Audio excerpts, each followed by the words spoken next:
Este programa tem o apoio da IMGA. Carlos, muito obrigado por nos receberes aqui. Bem-vindo às conversas do Adamastor. Eu gosto sempre de explicar porque é que comecei estas conversas do Adamastor. Eu tive 30 anos fora de Portugal, saí em 95 e depois quando voltei em 2025, em conversas de boards, num board que estou, eu dizia sempre, perdemos tanto valor nisto, naquilo e naquilo outro.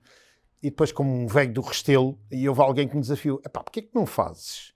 Convidas as pessoas que mais geraram valor no tempo em que tu estiveste fora de Portugal. E depois falas das coisas das oportunidades perdidas.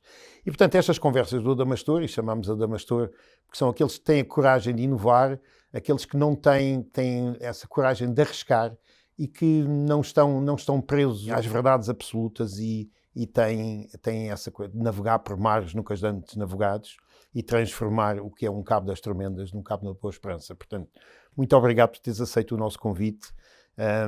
Tens uma vida riquíssima. E eu começo sempre pela mesma questão. Em 30 segundos, quem é o Carlos Moreira da Silva?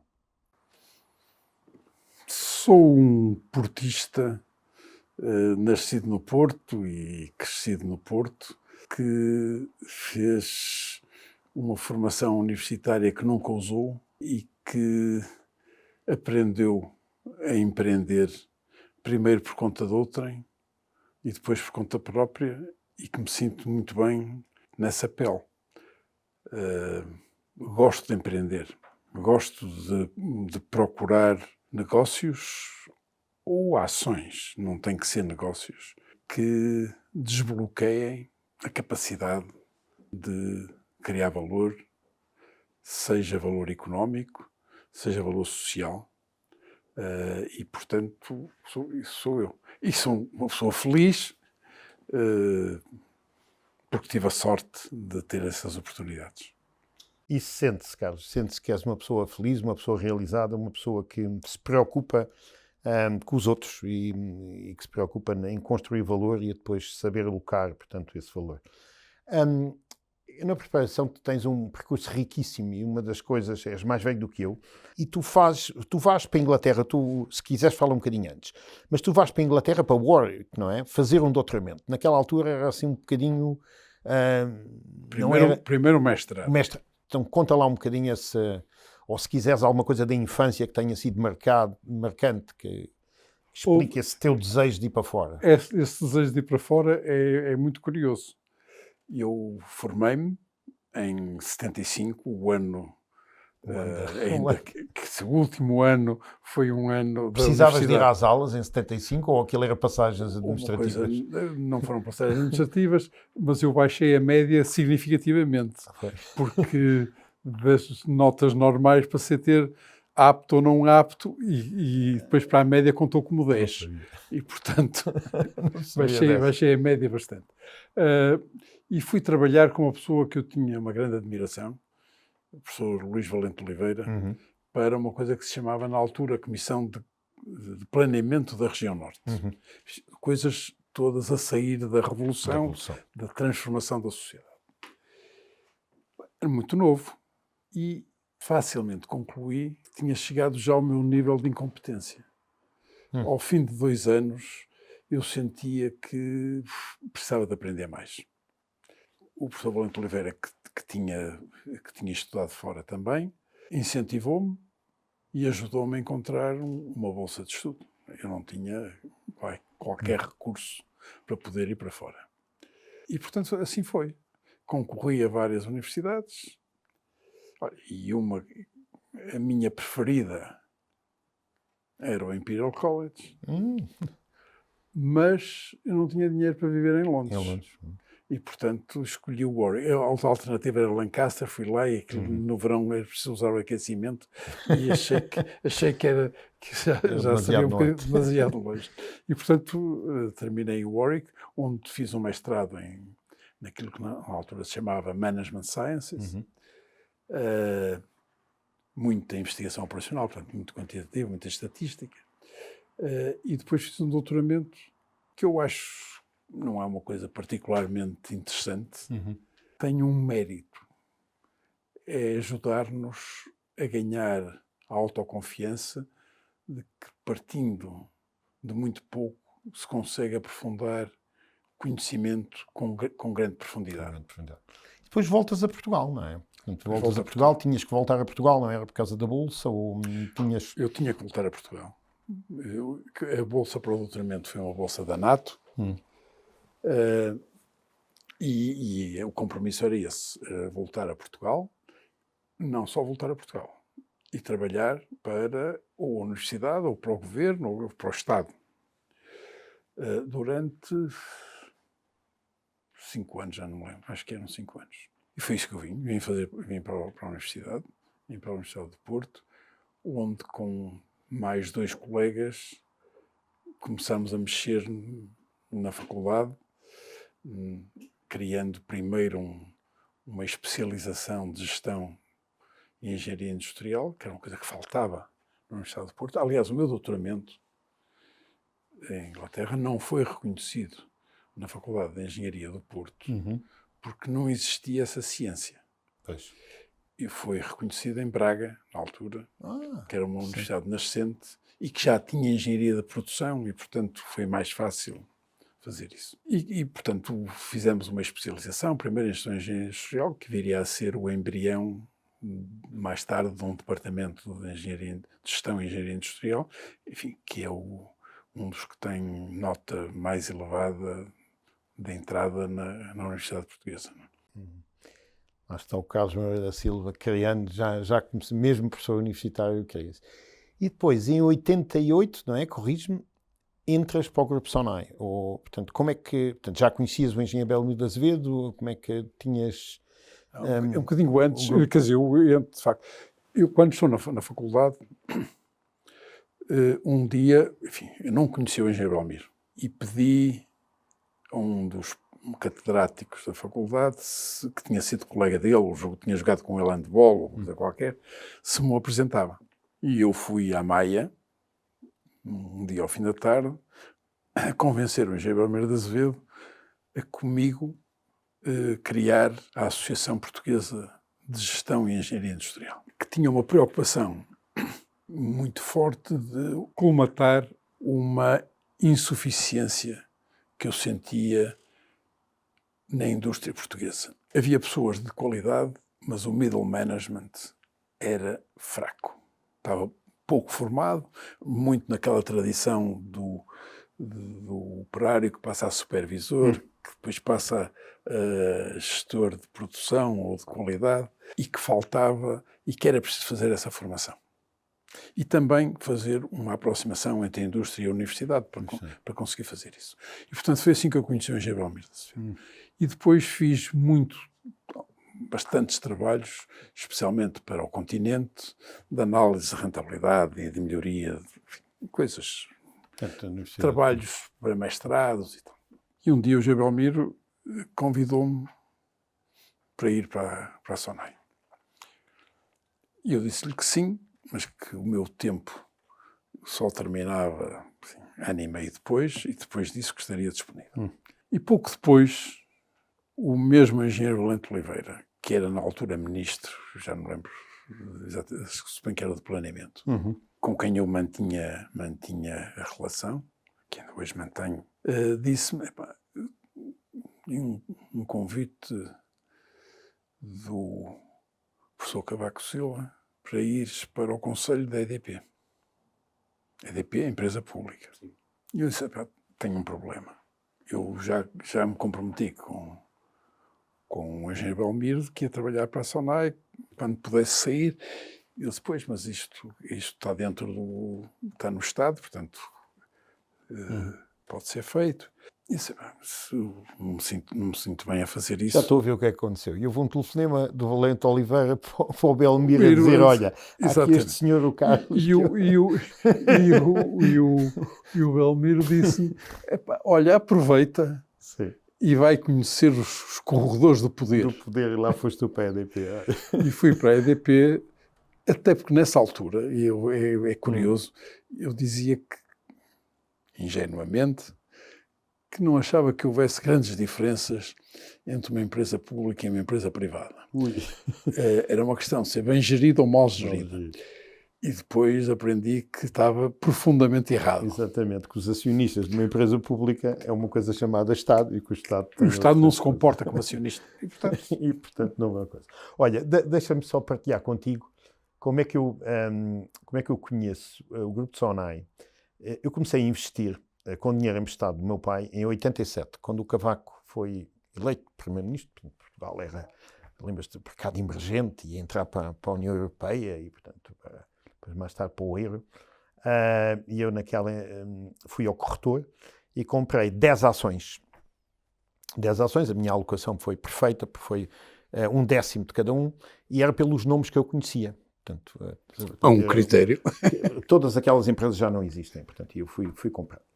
E depois, isto aqui foi antes de tu entrares para a Sonai, penso eu, mas corrijo-me, em 87, e conto um bocadinho essa história, porque tu, embora penso que não estavas lá, o engenheiro Belmiro das vezes fez uma coisa, houve um benefício fiscal, e ele fez o que ficou conhecido pelas 7 OPVs. Já vais ver porque é que eu vou buscar isto. E listou no mercado 7 empresas do Grupo Sonai, em que aquilo até foi um processo complicado, porque o mercado já tinha acontecido em outubro, portanto, lembras-te com a tombe do mercado, com o Long Term Capital Management, portanto, o mercado tinha caído 20 e tal % num dia só, e eu estava com dinheiro emprestado a investir, portanto, e eu precisava de recuperar, e então eu fui às reuniões de cada uma das 7 empresas. Eu era um miúdo, portanto, ainda estava 83, 89, portanto, saí da Católica em 89, e fui lá para... não havia muita gente, portanto, porque eu queria aprender, então, os 7 negócios que eles iam fazer, portanto, o IPO. Não sei se te lembras ainda dos nomes delas.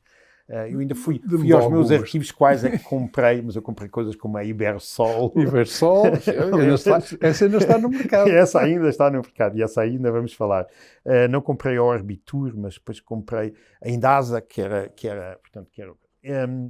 E então esse foi o meu primeiro contacto, e depois fui entrevistado quando acabei o curso, vim aqui à Maia, eles convidaram assim alguns, eu mais outros da minha promoção, mas a gente diz assim, os lugares que têm para oferecer são caixas de supermercado. Não tive a estudar para ser caixa do supermercado modelo Continente. Mas era assim que se começava, não era? O homem Sonai ou a mulher Sonai começava assim. Mas então, em 88, entras para o Grupo Sonai. Exatamente. E entras logo por cima, não é? Portanto, não começas na caixa do modelo Continente, não? Para o Conselho da Sonai. Primeiro, depois aquilo passou por umas reorganizações, mudou de conselho, depois era o Conselho dos Presidentes, e com uma missão de pôr a funcionar uma coisa que não existia, que era uma divisão, se quiseres, de tecnologias de informação e comunicação. E esta era a visão... Isso foi antes do investimento do público? Não, o público é o meu primeiro projeto. É o teu primeiro projeto. A lógica era como é que nós conseguimos fazer convergir as tecnologias de informação e os meios de comunicação, e isto foi uma visão que na altura era muito... não estava presente. E o primeiro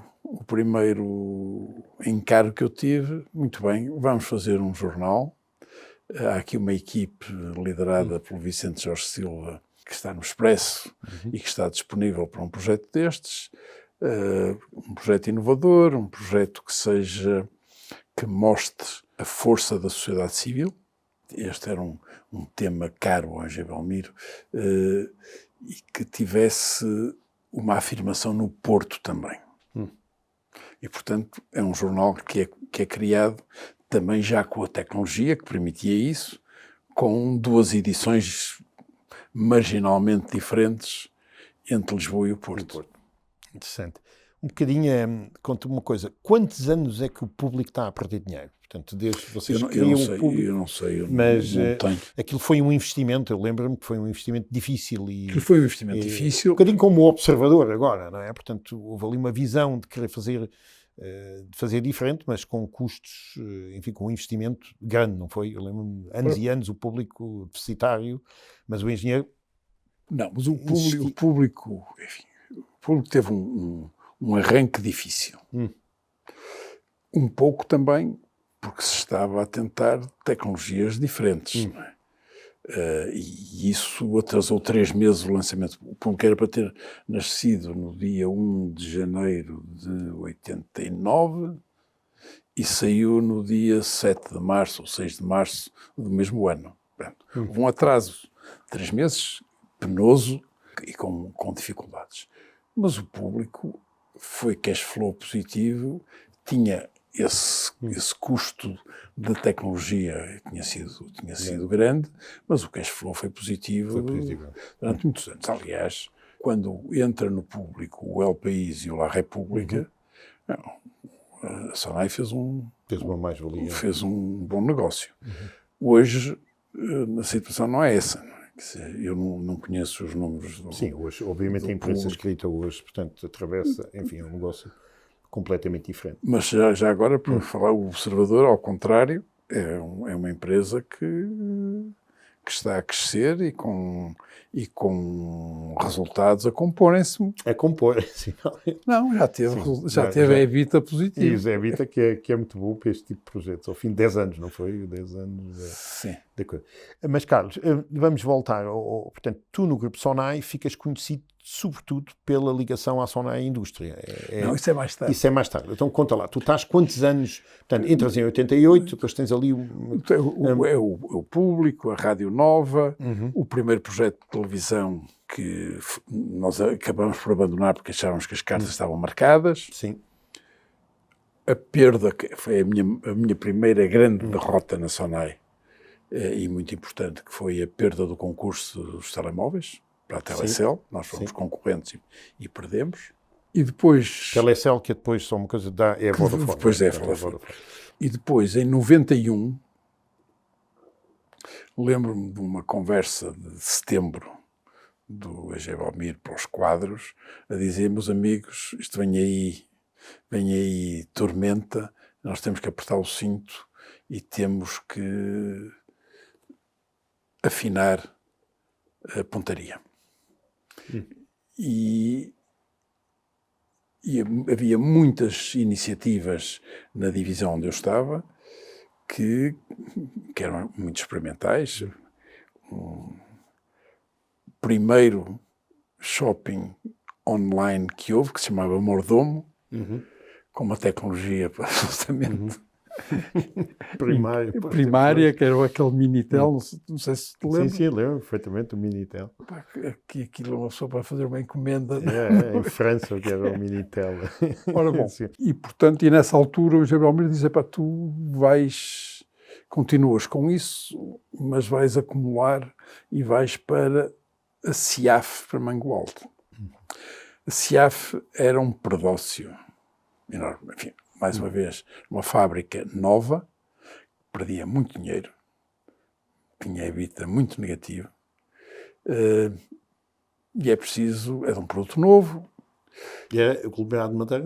É um MDF. Um MDF. Foi a primeira fábrica de MDF em Portugal. E eu lá fui, para Mangualde, e felizmente as coisas correram bem.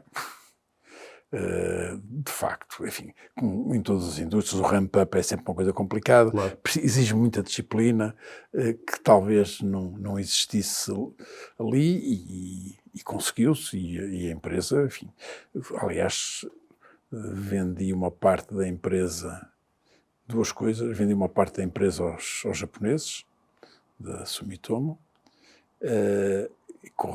há uma relação que correu muito bem. E depois participei na primeira, em 93, no início da aquisição do nosso maior concorrente, que era a Tafisa. Eu quero que tu expliques isso, porque depois isso é notório na tua carreira, que é este mesmo modelo. Tu entras para uma indústria, enfim, neste caso, consegues que esse player tenha as margens mais altas, não é? E depois crias um veículo de consolidação, de aquisição. Portanto, conta um bocadinho essa história da parte industrial, compras a Tafisa, depois a Tafisa Espanha não foi, depois compraram o Canadá. Não, o Canadá já lá estava. O Canadá já lá estava, portanto, e fazem uma consolidação nesse setor, não é? E tornam-se o player, um dos maiores players mundiais, não é? Isso já não é comigo. Mas explica um bocadinho esse modelo de crescimento inorgânico. Exatamente. É um modelo muito interessante. É curioso porque aqui há 2 ou 3 semanas uma pessoa com quem eu gosto muito de trocar, de bater bolas e almoço de vez em quando, que é o Daniel Bessa, me disse que queria falar comigo sobre o crescimento inorgânico. Ora bem, quais são os pressupostos? Primeiro, na indústria, o crescimento orgânico é muito difícil, Claro. porque a instalação de capacidade nova altera muito as regras de mercado e penaliza particularmente quem não tem cota de mercado. Portanto, a entrada, um startup numa indústria sem mercado é uma coisa muito complicada de se fazer. A BA fez uma. Não fui eu que decidi, foi decidido pouco antes de eu entrar, e, portanto, quando eu entrei, a fábrica estava em construção, em Espanha. O que é que nós precisamos de ter? E não tínhamos nessa altura. Para fazer uma aquisição no mesmo setor, tu precisas ter um modelo de negócio que seja melhor que os outros. Porque senão, a lógica de que eu compro algo melhor que eu para eu ir aprender não é fácil. Mas depois é preciso outra coisa muito importante. É preciso saber integrar. E a integração de um concorrente é muito difícil. É difícil. Tem que ser gerida, tem que ser... E eu aprendi muito nessa da Tafisa, sabes? Porque nós éramos concorrentes diretos de todos os dias. Todos os dias. Portanto, no mercado era todos os dias. E uma das primeiras decisões, ainda eu não era CEO da Sonai Indústria na altura, uma das primeiras decisões foi a marca em Espanha é Tafisa, não é Sonai. Claro. É mais forte. A nossa gente, os comerciais da Sonai, não aceitaram isto. Portanto, os problemas da integração não é só lá, é também cá. Ora, bom, depois, na BA, isso sofisticou-se um bocado mais, enfim, com algumas cabeçadas. Já vamos à BA. Mas isso ficou mais claro. E na Serial isto está a começar a acontecer também. É um modelo, portanto, eu quero ser o mais eficiente, depois de ser o mais eficiente eu começo a comprar. Primeiro porque liberto mais cash, segundo porque sei fazer. E tenho que aprender a integrar. E esse é que é o tema mais difícil. Devo dizer que, em termos de investimentos de mercado, enfim, há um termo técnico que é essas empresas que crescem, normalmente tem que haver a combinação de duas coisas. Tem que haver crescimento orgânico, Sim. que depois é combinado com inorgânico. Uma só não funciona, não é? Portanto, Mas é verdade isso. Se tu não cresces e só cresces por aquisição, também não funciona, porque não consegues ter um múltiplo depois para a coisa. Portanto, mas esse modelo eu chamo sempre assim, 1 mais 1 são 3. Ou seja, se eu crescer organicamente e depois crescer por aquisições, e aquisições normalmente, enfim, pequenas, a gente chama os bolt-on, é um modelo que a longo prazo traduz... O crescimento orgânico é muito importante. Quer dizer, eu estava aqui a falar do inorgânico. O orgânico é muito importante. O que não devem ser é fábricas novas. Claro. É acrescentos de capacidade ao que já existe. Exatamente. Hoje, com a regulação e as dificuldades de licenciamento industrial, é outro problema. Portanto, diz-me uma coisa, tu estás quantos anos na Sonai? Eu estou exatamente 10 anos. 10 anos. Mas tiveste umas entradas e umas saídas? Não, tive 10 anos 10 seguidos. anos seguidos.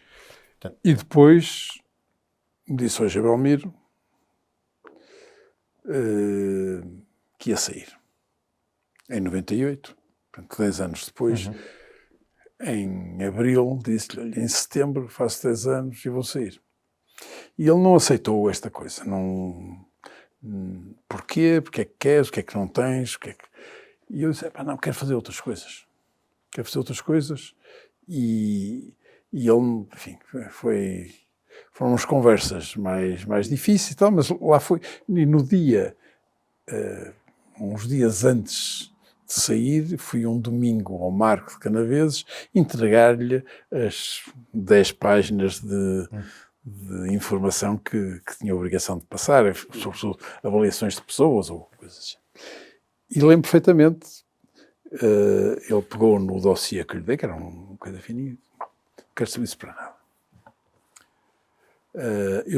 Ofereceram-me na sexta-feira. Estamos a falar em que ano? 98. 98. Ofereceram-me na sexta-feira uma empresa e que se tu quiseres ir para lá, eu compro. Eu disse, uma coisa, eu quero fazer outra coisa. Mas tens alguma coisa para fazer? Não tenho nada para fazer, vou pensar o que é que vou fazer. Não pode ser. Tu tens, pelo menos, que estudar o dossiê. Era domingo. Ele disse-me, uma pessoa que tu conheces bem, o Mário Pinto está disponível hoje à tarde para te mostrar o dossiê completo. E até às 10 da noite vais-me dizer se sim ou se não. E não me podes recusar fazer este exercício. Isso era em Engenharia Belmiro. Não dava espaço. E ao domingo. Não dá espaço nenhum. Ora bom, eu lá fui estudar. Ele disse outra coisa. Aquilo é feito para ti. E eu estou disponível, aqui isto não entra neste, porque eu era um bocadinho crítico na altura da estrutura da holding em relação às divisões. Isto fica independente, tu reportas a mim, mandas as contas aí para o controle de gestão, reportas a mim e tal. Vou estudar. Estudei e ele dizia, isto é o setor estar tão atomizado que está mesmo para ti, para fazeres a consolidação do setor. Lá fui estudar e houve uma coisa que me chamou imediatamente a atenção. Havia 7 operadores na Península Ibérica, a BA estava em penúltimo lugar em margem EBITDA. Muito longe dos primeiros. Isso para o engenheiro industrial é... Meu amigo, se eles são capazes de fazer, eu também tenho que ser capaz. Também sei fazer. E, portanto, há aqui uma oportunidade grande. E à noite, às 10 horas, lembro perfeitamente, já estava em Lisboa, porque tinha uma reunião de manhã na TVI, que era presidente na altura, e ligo-lhe e digo ao Sr. Engenheiro, eu aceito, mas tenho umas condições. Primeiro, aquilo que me disse de que o repórter é si, são muito bem-vindos administradores não executivos que queiram pôr na empresa, são muito bem-vindos, mas eu quero comprar ações. Eu quero comprar uma posição relevante na empresa. A empresa estava cotada na altura. Sim. E ele disse-me, tranquilo, amanhã, quando vieres, vemos como é que fazemos isso. E assim foi. Eu nunca tinha entrado numa fábrica. E no dia seguinte, vim aqui... Vieste aqui a este gabinete. Não, aquele gabinete. Aquele gabinete, que era o gabinete da Presidente.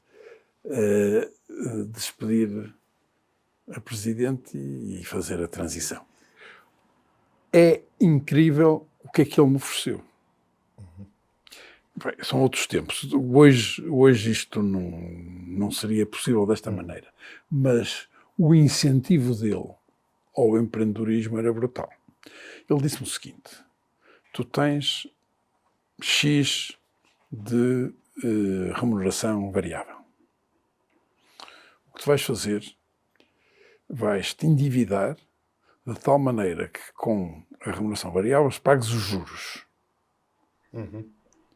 E eu garanto o empréstimo.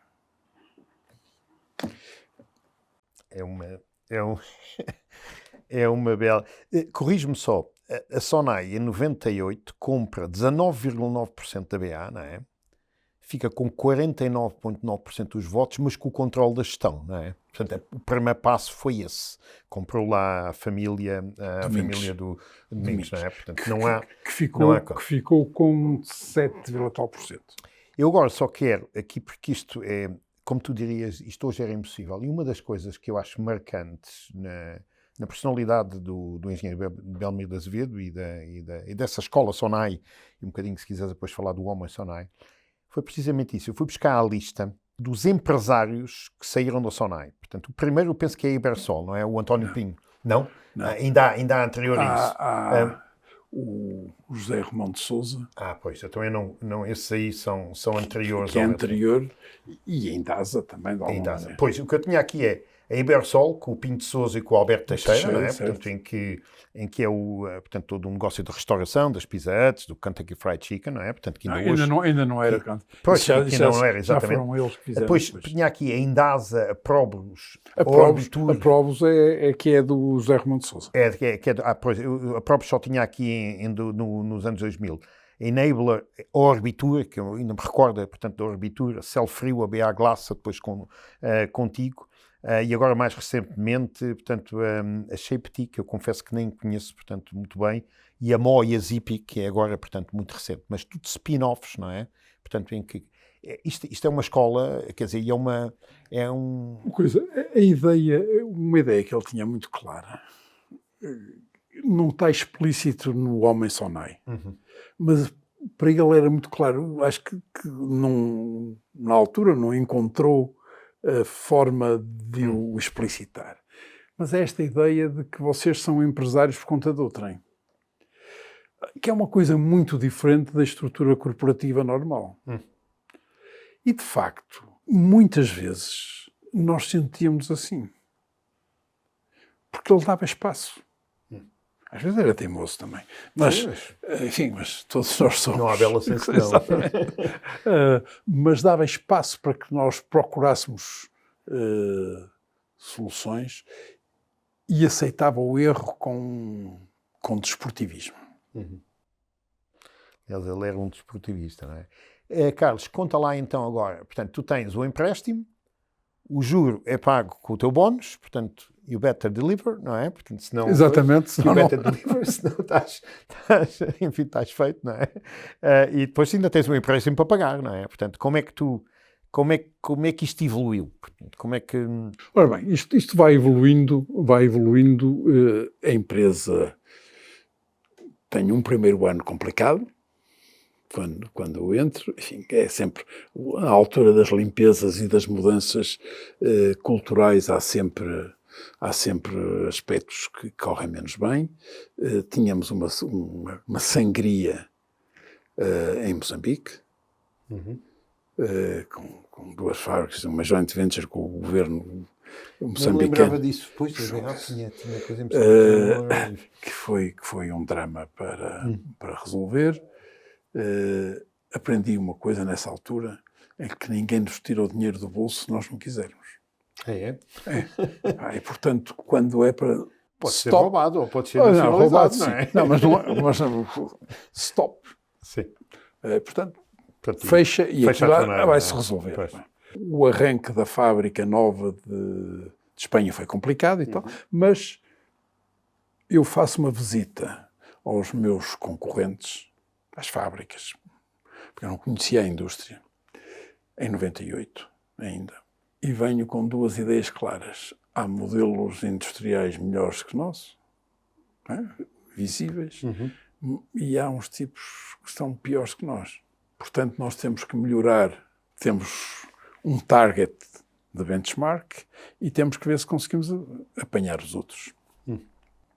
Ora bom, e um ano depois, em 99, um bocadinho menos de um ano depois, lançamos uma OPA hostil a um concorrente.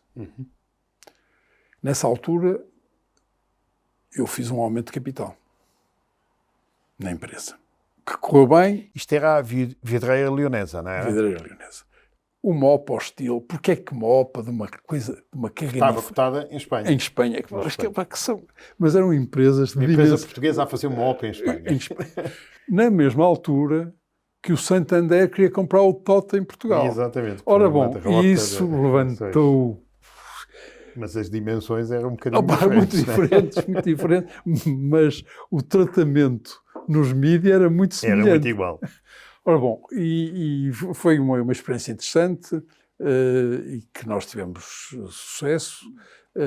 A vileza, não é? Era vileza. Agora, a entrada, aprendi uma coisa. Faz mal ao estilo, o dia em que lá chegas e os dias seguintes não são dias fáceis. Não são dias fáceis. A partir daí, eu comecei a ter... Eu tenho alguma resistência às empresas cotadas, sobretudo empresas cotadas pequenas. Acho que o custo é desproporcional ao benefício. E, portanto, com o EG Belmiro e com os meus sócios ainda hoje, enfim, Silva Domingues, nós vamos ter a empresa de bolsa. A empresa, de facto, não tinha free float nenhum. Estava parqueado uma parte no BPI e uma parte no BCP. Eram os grandes acionistas. Fizemos isso e, nessa altura... Penso que tinha 16% de free float. Era o que eu tinha as minhas notas aqui. E, nessa altura, portanto, fizemos aí E eu passei a minha participação de uns 5 qualquer coisa para 10 e qualquer coisa. E os Silva Domingues, portanto, já noutra geração, decidem também aumentar a sua participação. E correu, e tivemos muita sorte. Estas coisas, quando se correm bem... Então é preciso também... Também, mas quando correm bem, é virtuoso o crescimento. Tirado de bolsa, tentei fazer uma fusão com a Vidrala, que tu conheces. Já lá vamos. E que era o meu... O benchmark, eram os melhores.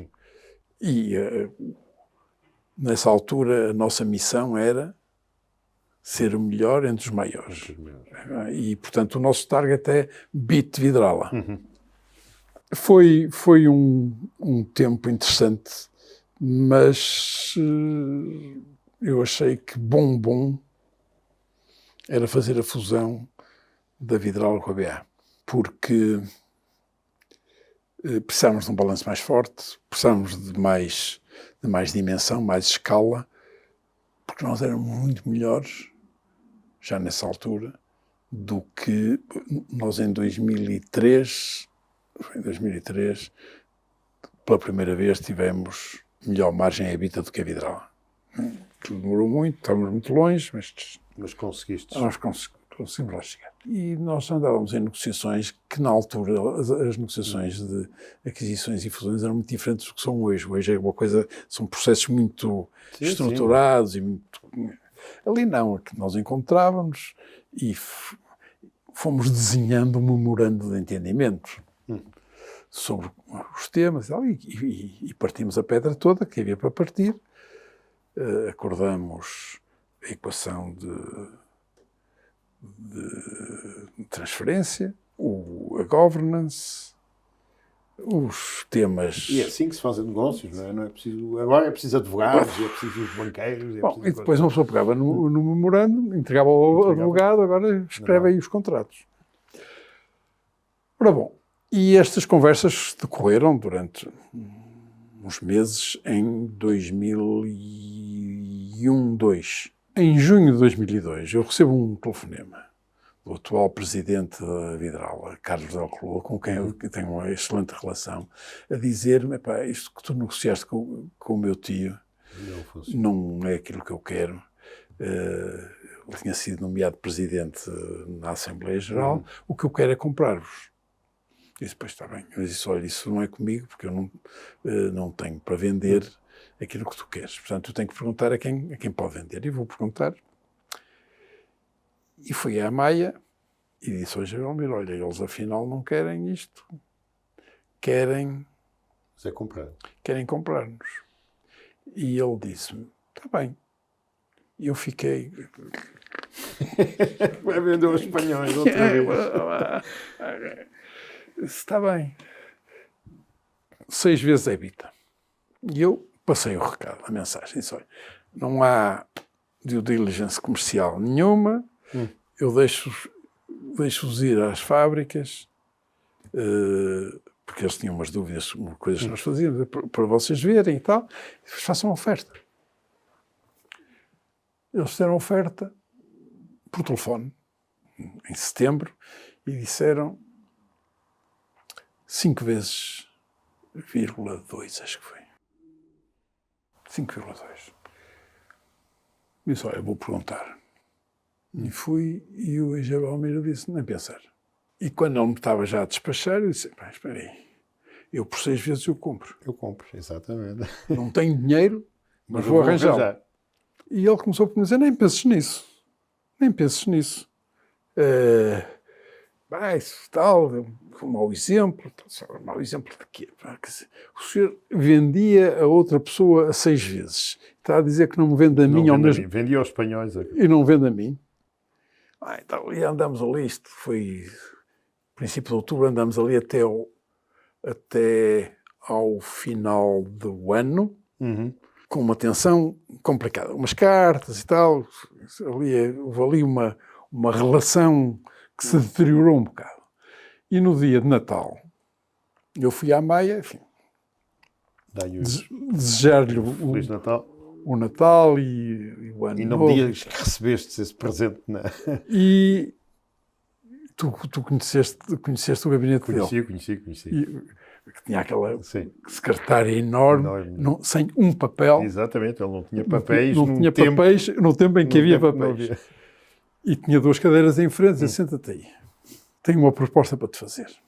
Tu podes comprar a BA, mas antes vens 2 anos à Sonai Indústria que eu preciso que tu venhas para aqui. Eu disse, deal. E se for preciso mais que 2 anos, também é deal. Com uma condição. Em vez de 6 é 5,5. Um desconto, está bem. Pagar com o corpo. Exatamente. Não negociaste salário, mas negociaste 0,5 no... E assim foi.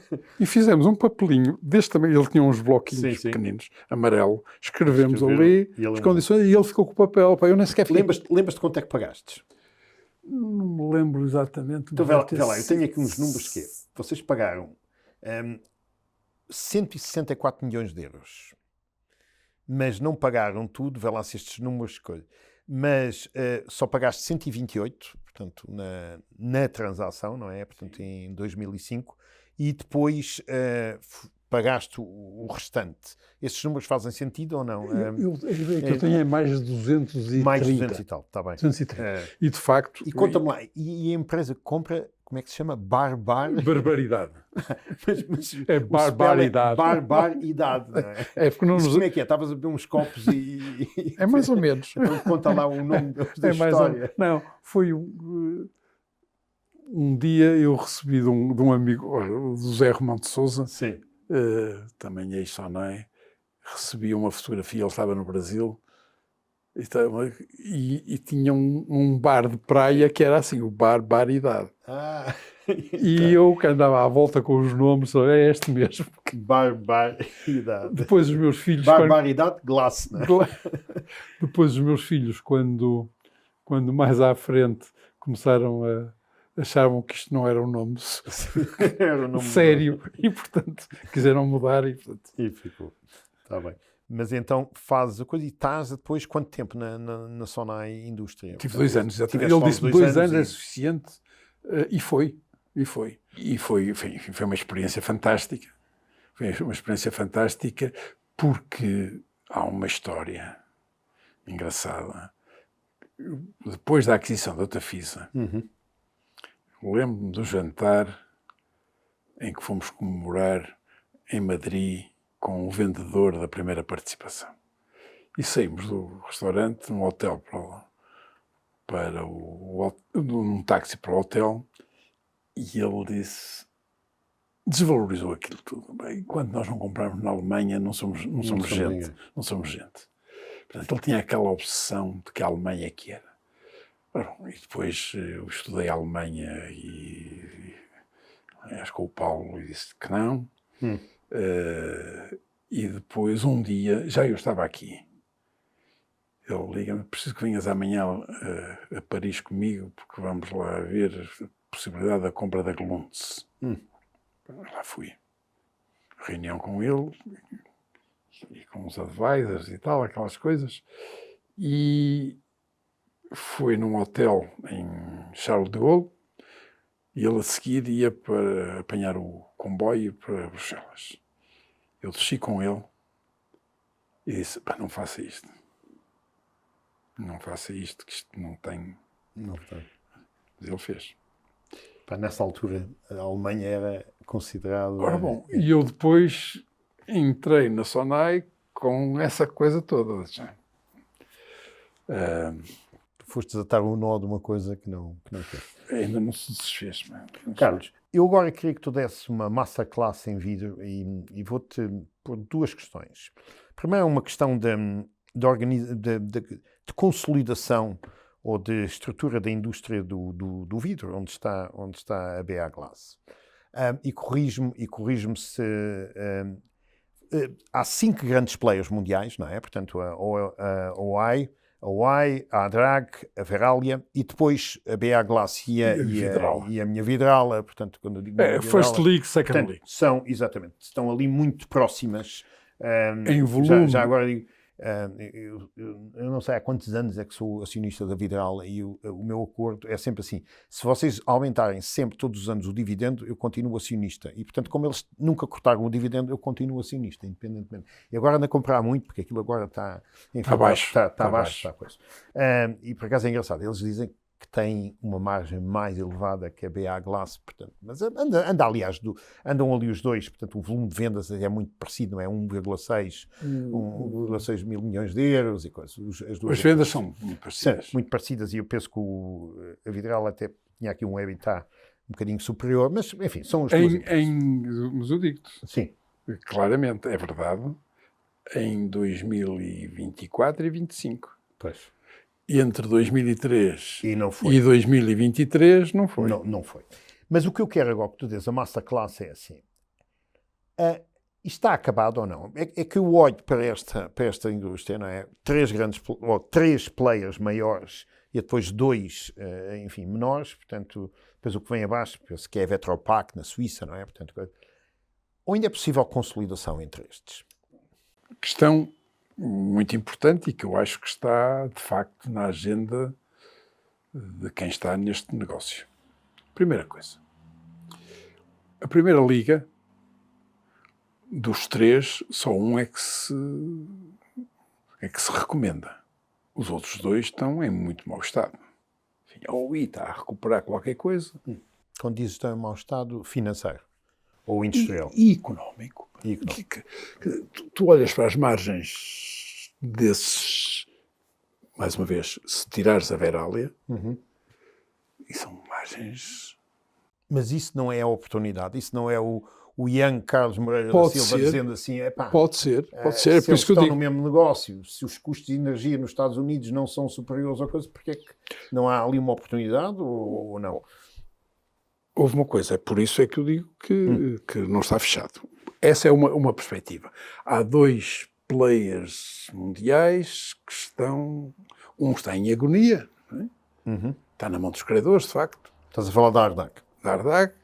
E outro está mal, talvez se consiga reinventar. Era a Owens Illinois tinha mais de 50% de cota de mercado mundial. Exatamente. Hoje não tem, e não tem rentabilidade. Rentabilidade muito baixa.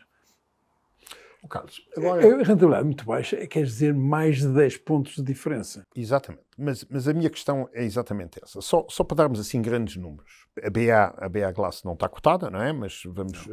a Vidrala... Mas tem informação pública. Exatamente, total. Tem informação e consegue-se ver. Mas a Vidrala está cotada, portanto, se tivesse cotada, a BA Glass não seria muito diferente da Vidrala. A Vidrala anda aí pelos 2,7, 2,8 bilhões de euros. Eu digo sempre bilhões, nunca digo mil milhões.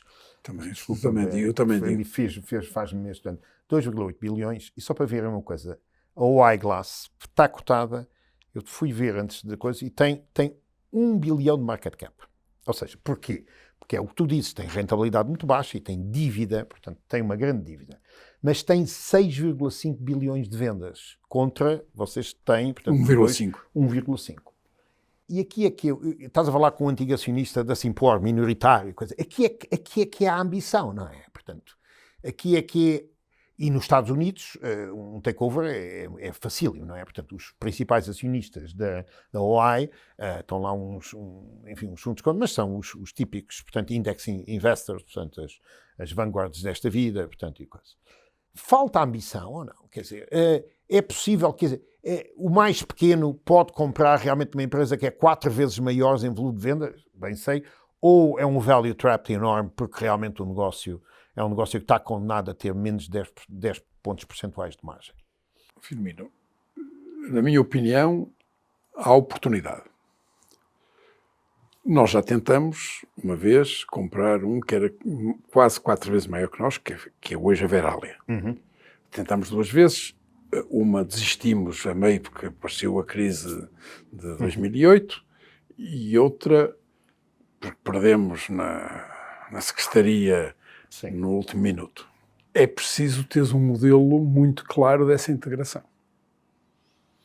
Porque um pequeno comprar um muito maior, os temas de integração organizativa são muito complexos. No caso da Verallia, nós estudamos com bastante profundidade, conhecemos bem as pessoas. Sim, mas a Verallia não estava neste estado, quando a Saint-Gobain fez o IPO, não estava neste estado lastimável que está a OI, não é? Não estava, mas não estava muito bem. Eu não tenho agora de memória as contas, mas estava lá perto. Estava lá perto. Em termos de... O trabalho que a Apollo fez é muito meritório. Sim. Muito meritório. E houve uma transformação que eles não têm os problemas todos resolvidos, mas uma transformação muito grande daquilo que eram as operações em França, que são complicadas. Portanto, há uma oportunidade. Tens dois tipos de problemas.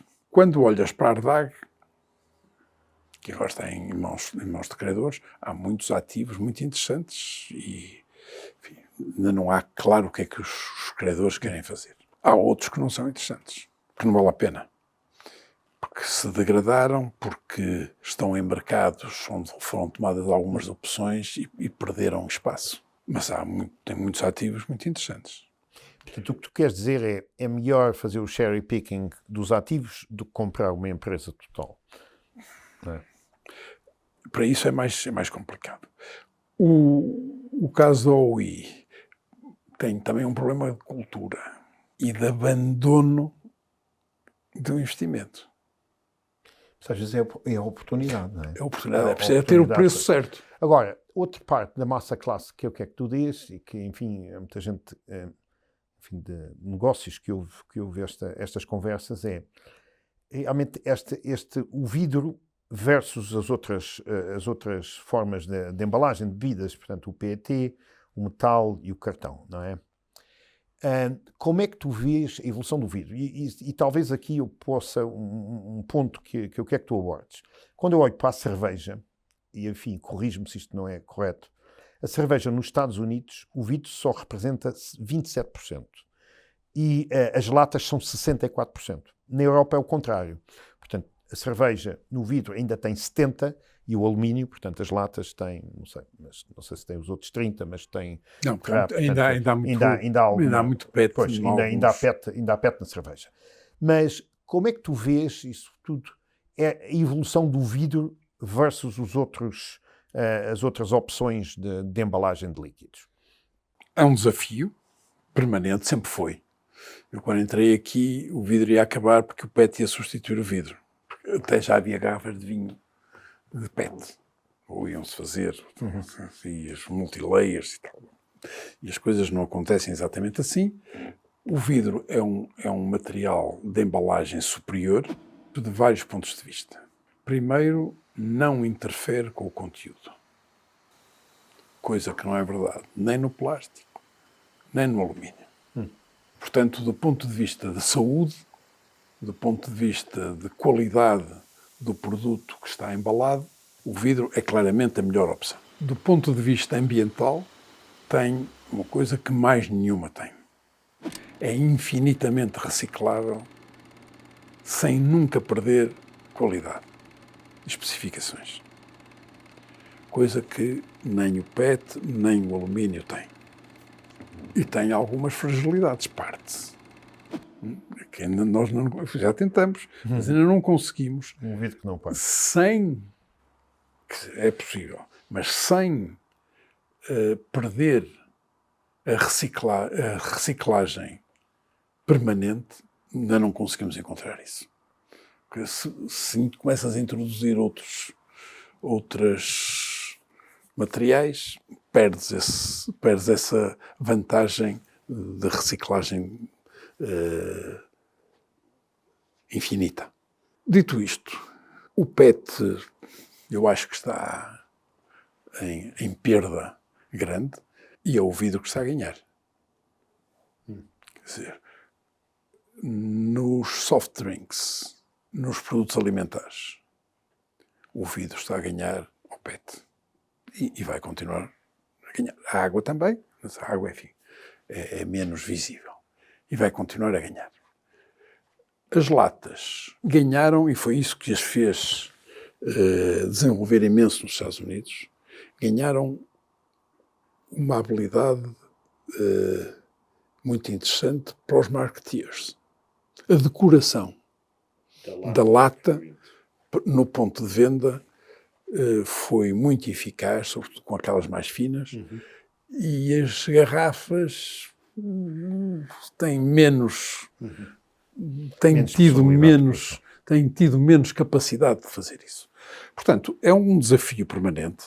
A distribuição gosta muito de latas, não é? Não partem, arrumam-se melhor no espaço e tal. Portanto, há tensões. Eu acredito que, no setor alimentar, o crescimento é grande. E nos soft drinks o crescimento é grande. Hoje, toda a orientação de produção é passar do escuro para isso que nós chamamos flint. Exatamente. Vamos falar de PET e La Seda de Barcelona. Ui. É preciso falar, então é preciso falar essas que aí é que vê lá o jeito que eu tenho. O único investimento que eu faço contigo, ou os fundos que eu geria, fez contigo, é La Seda de Barcelona. E conta lá o que é La Seda de Barcelona e o que é o PET. E porque vê-se que não gostas de PET e conta lá como é que tu apareces em La Seda. Nessa altura, nós tínhamos andado, depois de frustrar a fusão com a Vidrala, e depois do período de gestão da aquisição da BA. A minha preocupação era como é que nós crescemos, como é que nós conseguimos as dificuldades de cada um dos materiais. E a minha obsessão era o Tetra Pak, mas não tinha balanço. Eras ambicioso. Não tinha balanço para a Tetra Pak. Nem estava à venda, pois não. Não estava, mas isto não estar à venda não quer dizer que não se venda. Conhece uma coisa chamada SIG? Sim. Sim, eu sei que tenho.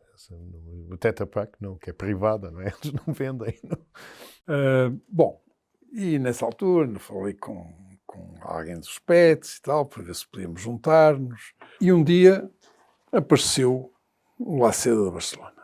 Estudamos o dossiê e o nosso interesse era a divisão de packaging, que era interessante, não era muito rentável, era menos rentável, por exemplo, que a Logoplast. Embora só tivesse PET, e a Logoplast não tem só PET, mas é o que é. E, portanto, havia aí uma possibilidade. Aquilo era um caso complicado, é de facto um caso de polícia, como se veio a provar mais tarde, e a proposta que nós fizemos, que foi só para essa divisão, não era possível. Portanto, na altura, quem estava do lado do vendedor era a Caixa Geral de Depósitos, que tinha uma participação, ou que tinha arranjado uma participação, que era não sei de quem, enfim. Coisas que estão escritas num livro muito bem escrito. Ah, é? Há um livro sobre a La Seda? Quem pôs a mão na caixa. Ah, sim. E que tem um capítulo só sobre isso. Quem pôs a mão na caixa. É assim que se chama o livro. Na altura, mal, esse foi o meu erro completo, eu não queria a petroquímica. Sabia que não queria a petroquímica. Mas na altura parecia possível destacar e vender a petroquímica a curto prazo.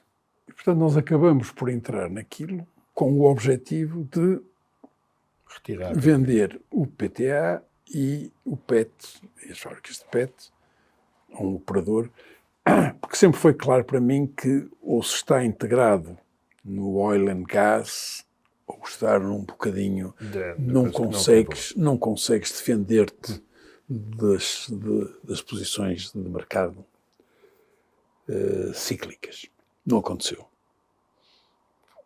Pouco tempo depois, portanto, eu acho que nós entramos em 2010, outubro de 2010, suponho eu. Primeiro, gastamos tempo e energia brutal por causa de todos os problemas de governance e de coisas antigas que por lá estavam, que retira tempo uma pessoa focar-se naquilo que é preciso focar. E, portanto, aí também eu acho que não fiz bem, que devia-se ter deixado. Mas aquilo eram auditorias forensicas, não sei o quê. Portanto, os conselhos eram pesados nessas coisas. E nós distraímos e chegámos tarde e não havia ninguém para comprar. E depois a coisa foi complicada. Mais ou menos quanto é que perdestes nessa aventura? Exatamente. Porque Quanto é que perdestes? Perdemos 51 milhões de euros. 51 milhões de euros. Só a tua parte ou a parte do... Todos. Porquê é que eu sei isto? Porque eu percebia que isto era um negócio de risco elevado. Uma reestruturação. E, portanto, quando concebemos a estrutura de capital, não fizemos na BA. O que nós fizemos, a BA distribuiu dividendos aos acionistas que investiram na LACED. E, portanto, aquilo era o stop loss. Pois. Eu pensava que tinha sido mais, porque o cálculo que eu fiz fui ver quanto é que o write-down que a Caixa Geral de Depósitos fez. E depois tentei extrapolar e pensava que tinha sido, portanto, um valor um bocadinho superior. Mas, de qualquer maneira, essa foi a tua pior decisão da tua carreira, ou não? Esses 50 milhões? Ou... Eu tive muitas más decisões. Sim, está bem. Esta foi grande, foi má, também porque me desgastou pessoalmente muitíssimo. Eu tive 3 anos de vida de cão. E, portanto, o penalti foi forte. Mas tenho outros insucessos. Mas tão penosos do ponto de vista financeiro e pessoal? Ou... Essas coisas são sempre proporcionais. Claro. Se fossem 1.000 euros em 1988... Claro. Mas repara uma coisa. Isto foram os resultados de um ano da BA. Pois. Portanto, eu estou a dizer, eu ponho esta ficha... Claro, mas isso é que eu acho por isso é que eu acho que tu és um adamastor. Tu és um adamastor porque realmente tens uma história de criação de valor notável, não é? Obviamente a BA é a grande obra, a grande história de criação de valor da tua vida, mas não é a única. Mas como qualquer adamastor, as coisas não são só vitórias, não é? Portanto, há muita derrota, mas essa capacidade, eu sei que os adamastores têm 2 capacidades, que é, primeiro, de recomeçar, não é? E de aprender dos erros. Portanto, isso é que é o mais importante. E não se deixar, e não sei, porque errei, porque perdi, então agora vou ficar, eu já trabalhei com muita gente assim, ficam paralisados. A partir daquela vez, então agora não sou capaz de decidir. Não, uma coisa, não é coisa que não passe pela cabeça. Claro. Eu lembro-me de ter acabado, exatamente, em 2013, acabar a LACED, regressar, e estava aqui na sala de reuniões a discutir se devíamos ou não devíamos ir comprar a Verália. E eu estava... quer dizer, vamos fazer outra asneira e tal, como é. Repara, a LACED, I didn't bet the balance sheet. E outra coisa era betting the balance sheet. Claro. Portanto... E lembro que tu explicaste bem, foi um ano de dividendos, pronto, e perdi aquele ano de dividendos. Mas lembro dessa conversa, os meus colegas dizerem, deixa-te disso. E eu... Pois. Agora, enfim, a conversa é como o tempo já passou. Eu só queria tocar aqui neste TIC Capital, é assim que se diz? TIC Capital, desculpa.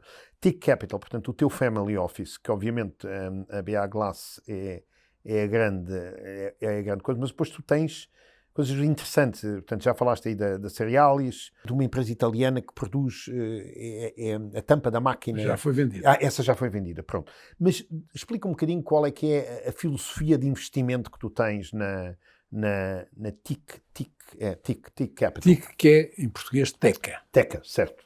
Madeira dura. Sim, sim. Resistente às intempéries. Vá lá, não é barbaridade, portanto, é pelo Não, menos é um nome mais... pai, eu, por acaso, gostava mais de barbaridade. Também eu. Os meus filhos começaram a... isto nem parece sério. TIC não é coisa. Agora, barbaridade nem parece barbaridade. sério. Portanto, nós somos industriais. O mindset, aquilo que nós sabemos fazer, é industrial. E, portanto, é natural que os investimentos que vamos fazendo sejam nessa área. Mas, do ponto de vista de gestão de portfólio, é preciso fazer outras coisas que nós não sabemos fazer. E, portanto, entregamos isso não aos bancos, que eu não acredito nessa coisa, mas tentamos, através de fundos, sejam de private equity, de venture capital, uns com associações, outros sem associações, tentamos fazer, ir diversificando o portfólio para deixar, enfim, quando nós, de facto, começamos isto, a BA era 95% do portfólio, hoje a BA devem ser 60%. No total, a indústria são 70% do portfólio. E, portanto, temos que ter a capacidade, quando comprarmos, de acrescentar valor. E, por isso, a due diligence de negócio tem que ser aquilo onde nós nos focamos com mais atenção. Olha, Carlos, ficou muita coisa por falar. Enfim, não falámos em outras coisas que tu tens da Business Roundtable, de aquisições interessantes que fizestes, como o Valado, não é? Quinta do Valado, portanto, uma coisa.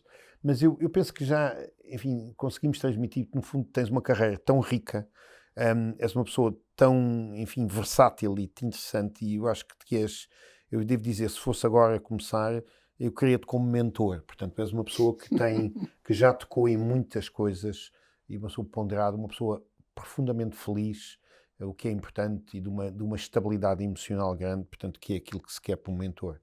E, enfim, olha, como português, que teve emigrado 30 anos, agradeço-te, apesar da única negócio que ter tido, ou participação não correu bem. Não correu bem, mas é mesmo assim, portanto, enfim, também tive muita coisa, houve muita coisa que correu muito bem, não é, para aquelas coisas, mas apesar disso, não tenho orgulho, porque eu penso que a tua contribuição da geração de valor para este país é notável. A BA, o que fizeste na BA é notável. Eu espero que não esteja ainda acabado, não é? Porque tu ainda tens ali um papel de mentor para mais novos, para que se façam outros passos. Não se comprou a Veralia, não se comprou a Vidrala, ainda bem, porque eu acho que a combinação dos dois não teria dado, enfim, não seria. São duas personalidades diferentes, mas certamente há outras coisas para fazer. Portanto, olha, como português agradeço-te. És um verdadeiro Adamastor.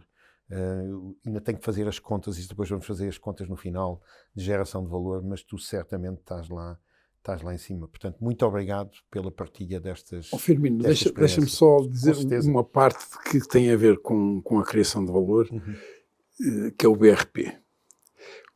Uma das missões mais importantes... BRP é Business Roundtable Portugal. Peço desculpa.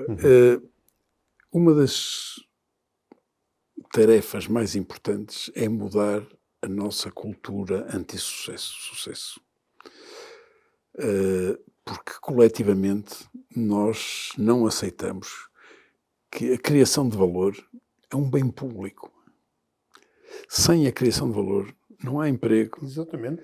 Não há desenvolvimento, não há melhor qualidade de vida. E nós temos um estigma social muito forte que precisamos de alterar. pode demorar uma geração, mas eu acho que nós devemos ter o compromisso de ir tentando mudar, porque não se muda de um dia para o outro, mas é preciso começar a mudar. Carlos, e por isso é que a razão de ser das conversas do Adamastor, porque eu, enfim, como venho do Restelo já, não é? Portanto, a idade, já depois dos 60, começava do outro lado e dizia assim, pá, vocês vejam a destruição de valor que nós fizemos. Enfim, não me metas a falar da Ana, não me metas a falar da Simpor, não me metas a falar de muita coisa, porque eu como investidor disse, pá, mas como é que é possível que um país destruiu tanto valor, não é? E, portanto, tu estás a falar do positivo, criando valor é que se pode distribuir riqueza. Porque destruindo valor... Não somos todos mais pobres. Portanto, e é melhor que terminamos aqui, senão depois Muito bem. Começa a conversa. Muito obrigado. Firmino, muito obrigado.